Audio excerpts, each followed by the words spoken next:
Olá pessoal, bom dia, boa tarde, boa noite, tudo bem?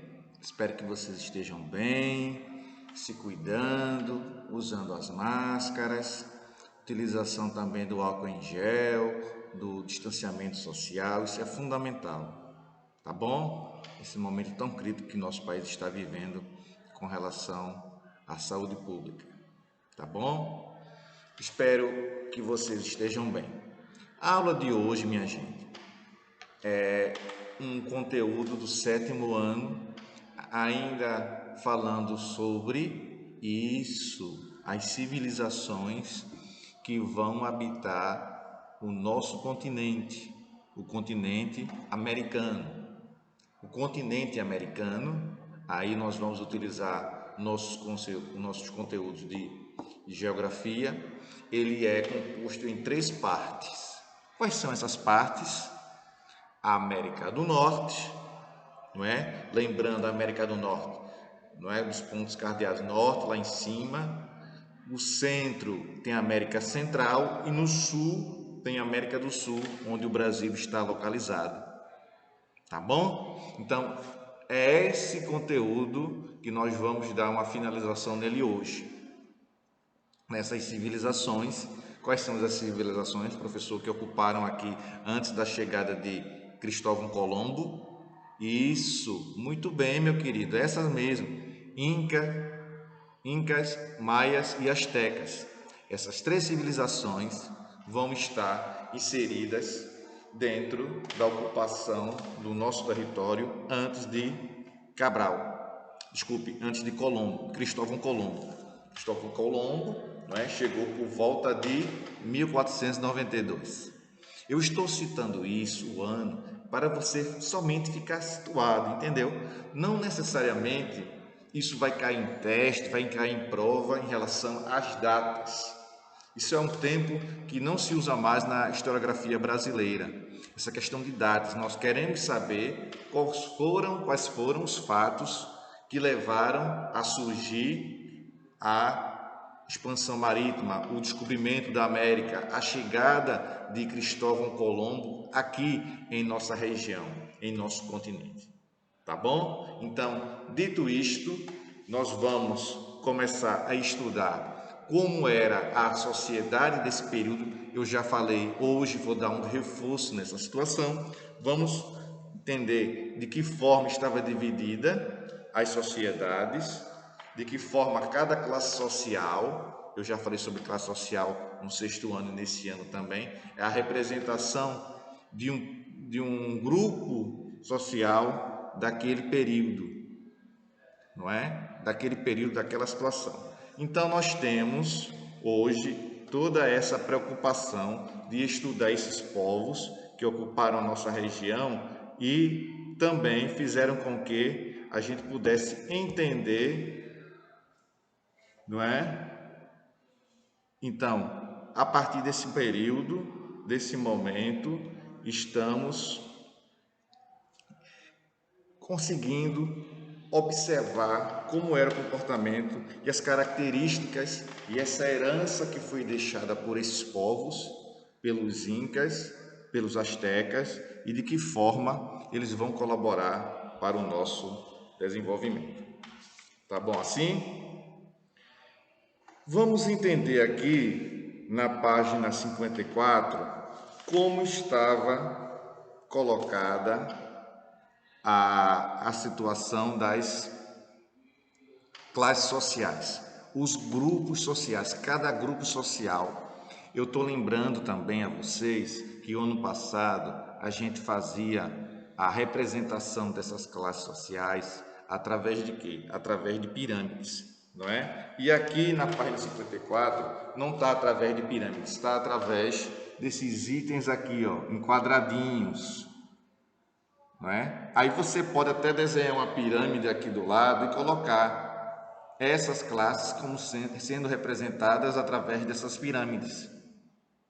Tá bom? Então você coloca aí, faz a pirâmidezinha aqui do lado, não precisa ser muito grande. Você faz a pirâmide aqui, a pirâmide social que vocês tão bem conhecem. Aí coloca aqui na ponta da pirâmide nobres, Coloque os nobres aí na ponta dessa pirâmide, significa que essa classe social chamada de nobres é a classe social mais importante. Aquilo que eu já mencionei, não é? As classes sociais que estão mais acima são as mais importantes. As classes sociais que são representadas através dessa pirâmide mais acima, significa que essa classe social é a mais importante. Depois tem, em seguida, depois de nobres, você coloca aí, logo em seguida, comerciantes e artesãos de elite. Anotou? Comerciantes e artesãos de elite. É o segundo. O terceiro tópico, a terceira classe social, o terceiro grupo social que você vai colocar nessa piramidezinha é o seguinte: escravos e camponeses. Escravos e camponeses.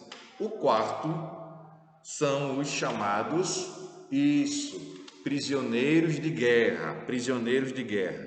Então, nós temos 4 classes sociais, 4 grupos sociais que pertencem aos astecas. São os nobres, os comerciantes em seguida, escravos e camponeses e prisioneiros de guerra. Pronto. Anotou? Muito bem. E aqui embaixo nós temos a figura, uma figura aqui que diz aqui, ó, os astecas, aqui essa figura aqui na página 54. Preste atenção aí, essa figura aqui. Temos aqui os astecas, percebe a legenda que está descrevendo aí essa imagem. Os astecas e os maias construíram uma sociedade altamente estratificada, além de possuírem um sofisticado sistema de escrita, que foi parcialmente decifrado. O que é parcialmente? Não foi decifrado por completo. Vamos supor, foi decifrado 50%, foi decifrado a sua metade. Então, não foi descrito, identificado totalmente, foi parcialmente. Na pintura de uma representação de Moctezuma, um dos últimos imperadores astecas, não é?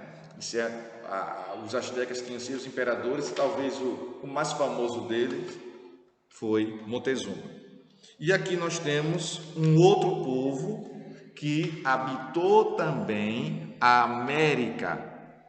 3 povos foram responsáveis pela presença aqui na América: os astecas, os maias e os incas. Nós vamos agora conhecer e aprofundar como era o comportamento desses maias.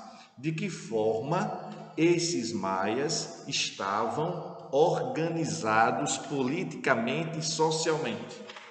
De que maneira a sociedade maia estava organizada, não é? Em que grau de desenvolvimento? E eles automaticamente, por consequência, vão evoluir em algumas áreas, e essa evolução vai fazer com que a gente absorva, que a gente tenha a absorção, que a gente tenha a prática do dia a dia. Por consequência, nós vamos repetir em parte tudo aquilo que eles fizeram.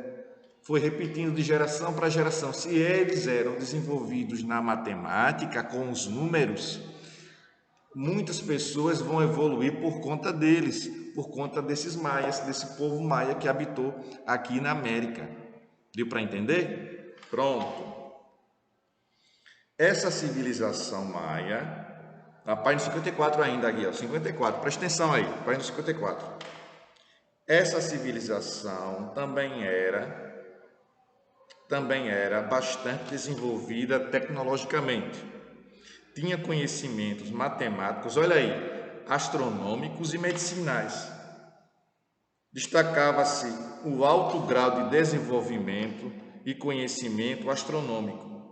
Sabiam sobre os eclipses solares, o movimento dos planetas, além de conhecerem os efeitos do Sol e da Lua, não é? Na matemática, utilizavam o algarismo zero para seus cálculos, bem como conheciam a geometria. Deu para entender? Pronto. Indo para a página 55,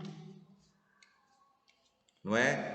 Temos assim, em termos de organização política, a civilização maia era uma teocracia, ou seja, governo do povo. O poder exercido pelos enviados dos deuses, conhecido como Ulacan e Uniknik.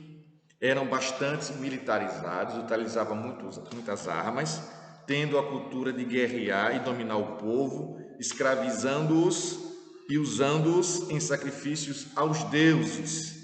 Aos deuses. Tá bom? Deu para entender?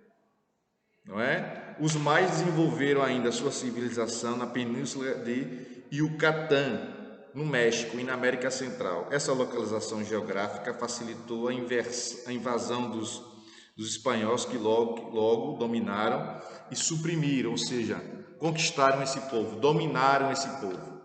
Tá bom?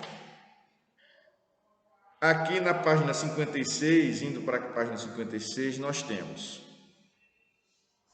o Império Inca é considerado pelos historiadores, 56, presta atenção aí no serviço, isso, muito bem, vai longe, viu? Parabéns, isso mesmo, é considerado pelos historiadores como o maior da história pré-colombiana.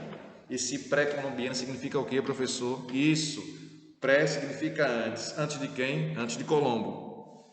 Tanto na extensão, que em pouco mais de 100 anos atingiu várias regiões, como a atual Argentina, o Chile, o Equador e a Bolívia, quanto em população, que já chegou a ter cerca de 15 milhões de habitantes. Para aquela época é uma população gigantesca, 15 milhões.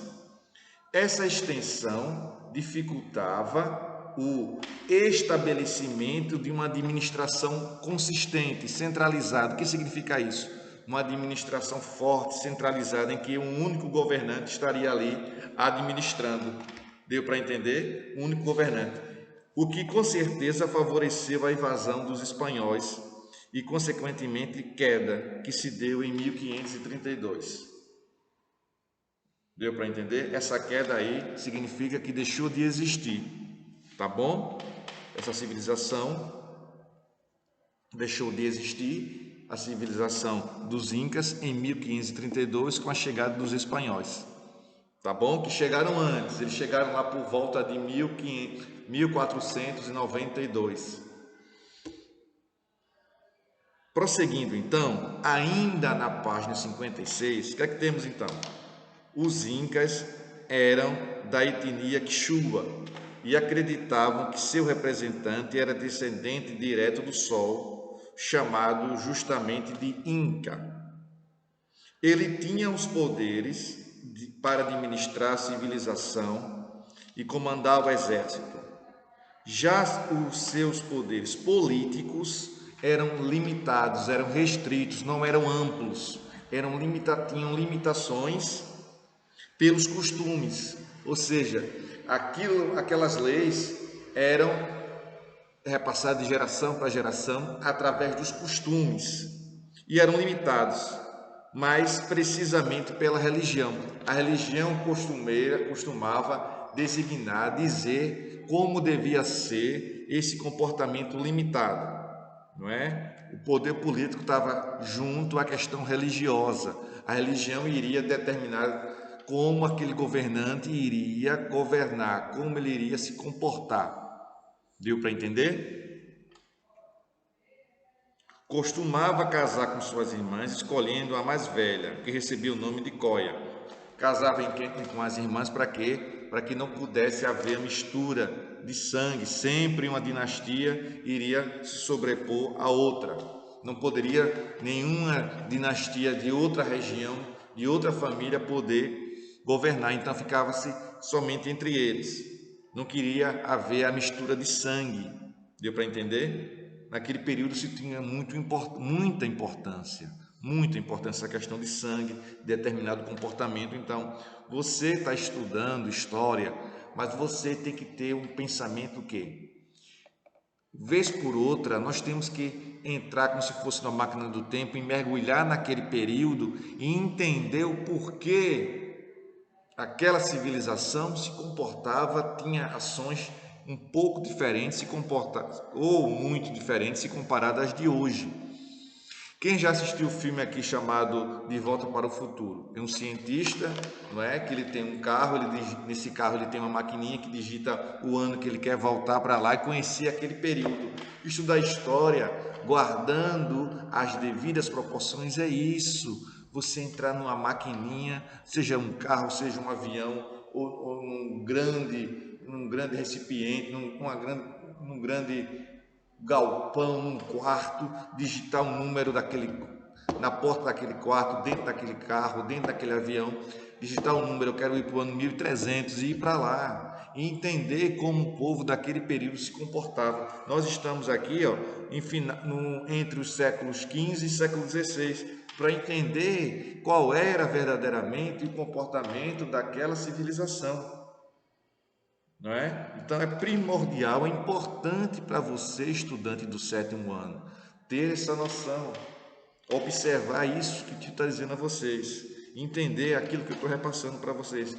Então não vamos aqui com um ar preconceituoso, vamos entender o porquê tem esse comportamento.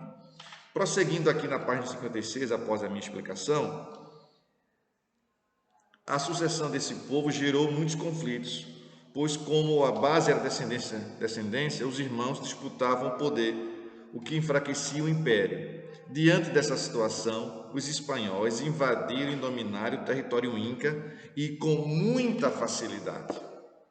Os espanhóis se aproveitaram dessa situação de disputas internas com os incas, entre eles, entre os irmãos, entre os parentes, para tomar posse daquela região. Então se aproveitaram por conta disso. Então esse conflito dentro da sociedade, dentro da organização política dos incas, vai favorecer para que os espanhóis pudessem vencê-los em batalha, com o uso de armamentos, não é?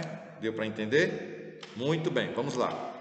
A economia inca também era baseada na agricultura de produção, voltada inicialmente para a sobrevivência do seu povo. Como o povo iria sobreviver? Era uma economia voltada para que o povo pudesse se alimentar, para que o povo pudesse estar bem. Deu para entender? Tinham um excedente que era usado no pequeno comércio de trocas. O que é excedente? É aquilo que sobra, que temos a mais. Se você você com sua família fez uma série de compras no supermercado e sobrou 1 quilo, 2 quilos de feijão, de arroz, aquilo ali também é chamado de excedente, uma sobra que veio a mais. Esse excedente era pego e sendo comercializado e sendo trocado por outros produtos. Deu para entender? É isso que vai dizer aqui o livro. Tinha um excedente, esse povo inca, a sua economia tinha um excedente que era usado no pequeno comércio de trocas existente e realizado internamente.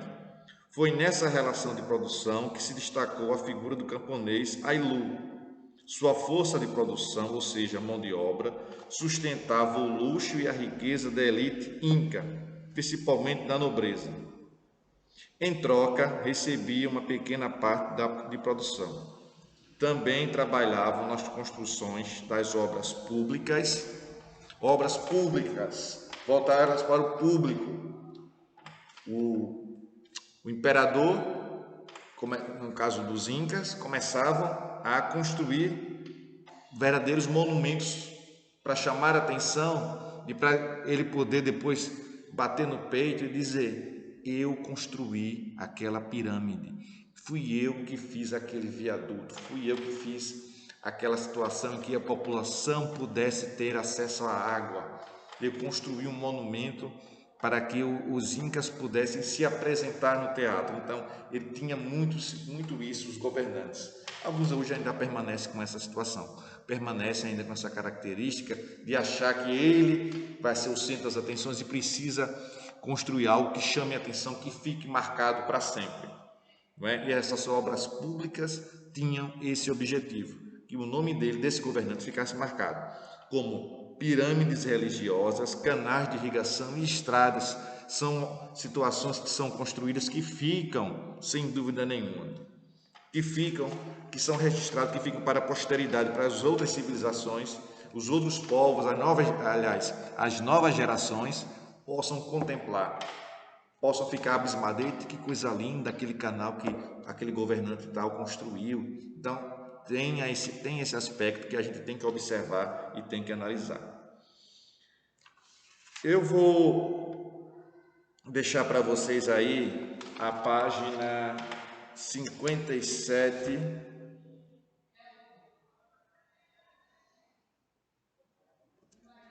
como sendo a tarefa de casa, tá bom? Página 57 é a tarefa de casa. E a gente vai começar a fazer uma atividadezinha na página 58,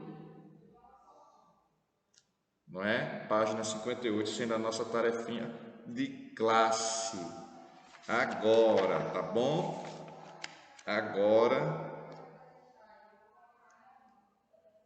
vai ser a nossa tarefinha de classe na página 58, não é? Página 58, tá bom? Pronto. O que é que temos aqui? Tem uma pergunta que diz o seguinte, página 58. Quem foram os maias? Quem foram os maias? Atenção aí para a resposta, viu? Atenção, pega o lápis aí, vai lá pegar o lápis, retorna, pega o livro, abraça seu livro aí com muito amor, com muito carinho, abra na página 58, na questão número 4.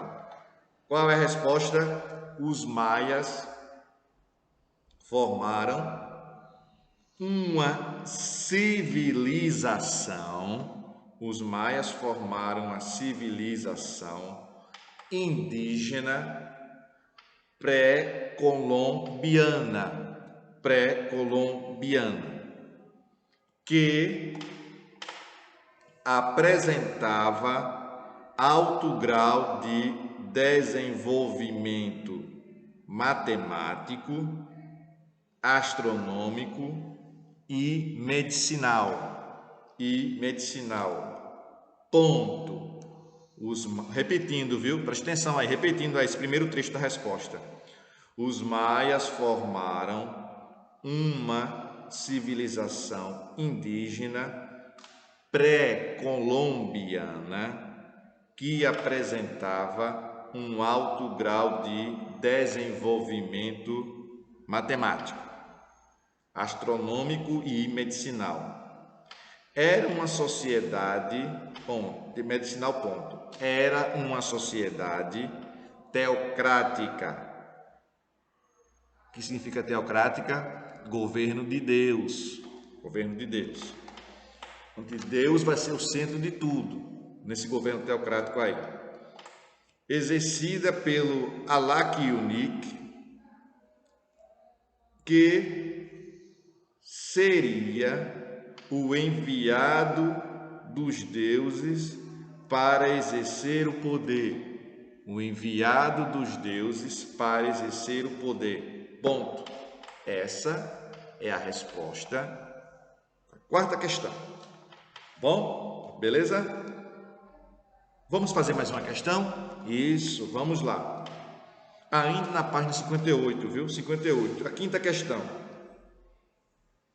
O padrão tecnológico dos maias foi considerado bem desenvolvido pelos europeus que chegaram ao continente americano. Cite seus principais conhecimentos. Atenção para a resposta. Os maias, eram povos considerados desenvolvidos tecnologicamente. Ponto. Repetindo, Os maias eram povos considerados desenvolvidos tecnologicamente. Ponto. Entre seus principais campos de desenvolvimento técnico e conhecimento, desenvolvimento técnico e conhecimento, estavam dois pontos. A matemática, que é linda, não é? Linda, maravilhosa. A matemática, conheciam a geometria, usada para a construção de obras arquitetônicas, como as pirâmides, atribuída aos deuses. Beleza? Põe mais um tracinho aí. Ponto e vírgula. E a astronomia. Essa aqui, eu estou citando aqui as principais características dos conhecimentos dos maias. Tá bom? Ponto. Para concluir, preste atenção aí. Muito bem, assim mesmo, viu? Possuíam uma forma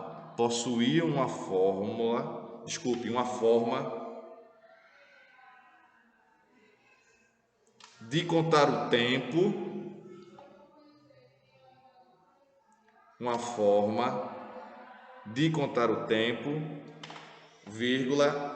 tendo desenvolvido um calendário para isso. Então, quem desenvolveu o calendário aqui foram os maias, não é? Bem, vamos agora fazer somente essa sexta questão aqui para finalizar. Da seguinte forma, preste atenção aí na pergunta. Na história sociopolítica dos Incas, as figuras do Inca e dos Ailus eram muito importantes. Defina-as. Atenção para a resposta aí. Presta atenção aí no serviço. Isso, muito bem, continue assim, viu?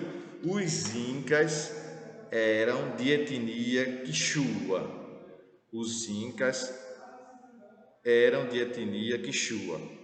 E acreditavam que seu representante era descendente direto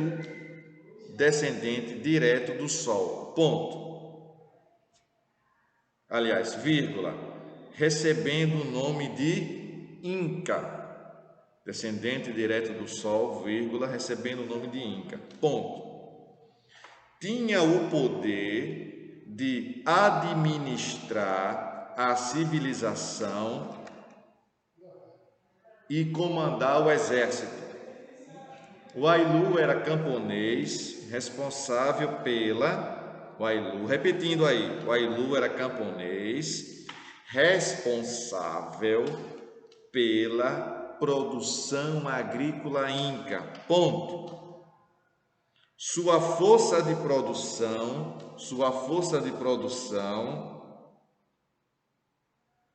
acabava sustentando o luxo e a riqueza da elite. Pronto. Desta maneira, eu concluo a nossa aula, concluo a resposta do sexto quesito na página, muito bem, 58. Na próxima aula, nós iremos estudar, conhecer, vivenciar todas as contribuições dos reinos africanos antigos. Aí você vai ter que ter uma noção do espaço geográfico, dos mapas, para entender aquilo que eu vou citar. Eu já mencionei sobre isso, né? De vez em quando a gente tem que fazer uso da geografia, e nesse conteúdo de uma forma mais intensa. Tá bom? Então, estudem, se dediquem, verifiquem que eu deixei a página 57 para vocês fazerem toda ela de atividades. tá bom? Um forte abraço a todos, se cuidem, né? Usem as máscaras, o isolamento social e o álcool em gel também é muito importante, tá bom? Forte abraço, tchau para vocês.